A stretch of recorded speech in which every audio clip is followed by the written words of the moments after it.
എഴുതാൻ പ്രയാസമുള്ള കുട്ടികളെ എങ്ങനെ സഹായിക്കാം? ആദ്യമായി ചെയ്യേണ്ടത് ഒരു ഒക്യുപേഷൻ തെറാപ്പിസ്റ്റിന്റെ വിദഗ്ധ ഉപദേശം തേടുകയാണ് വേണ്ടത്. കാരണം കുട്ടികളുടെ കൈകളുടെ മസിൽ സ്ട്രെങ്ത്, എഴുതുമ്പോൾ ഇരിക്കുന്ന പോസ്റ്റർ, പെൻസിൽ പേന പിടിക്കുന്ന രീതി, ഐ ആൻഡ് കോർഡിനേഷൻ എന്നിവ ശരിയായ രീതിയിൽ കറക്റ്റ് ചെയ്യാൻ ഒരു ഒക്യുപേഷണൽ തെറാപ്പിസ്റ്റിന്റെ ഉപദേശം അത്യാവശ്യമാണ്. 2 പ്രത്യേക ടൂളുകൾ ഉപയോഗപ്പെടുത്താം. പ്രത്യേക ഗ്രിപ്പുകളുള്ള പേനകളും പെൻസിലും വരകളുള്ള പേപ്പറുകളും കുട്ടികളുടെ എഴുത്തിനെ വളരെയധികം എളുപ്പമാക്കുന്നു. 3 ടെക്നോളജിയുടെ ഉപയോഗം.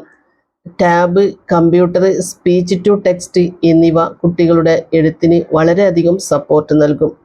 ചെറിയ വാക്യങ്ങളും വാക്കുകളും ആദ്യമാദ്യം പ്രോത്സാഹിപ്പിക്കാം, പിന്നീട് സങ്കീർണമായവയിലേക്ക് കിടക്കാം.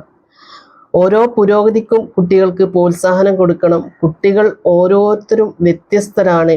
ഓരോ കുട്ടിക്കും അനുയോജ്യമായ രീതി വ്യത്യസ്ത ടീച്ചിങ് സ്ട്രാറ്റജിയിലൂടെ പരീക്ഷിച്ചു നോക്കിക്കൊണ്ട് നമ്മൾ കണ്ടെത്തേണ്ടതാണ്.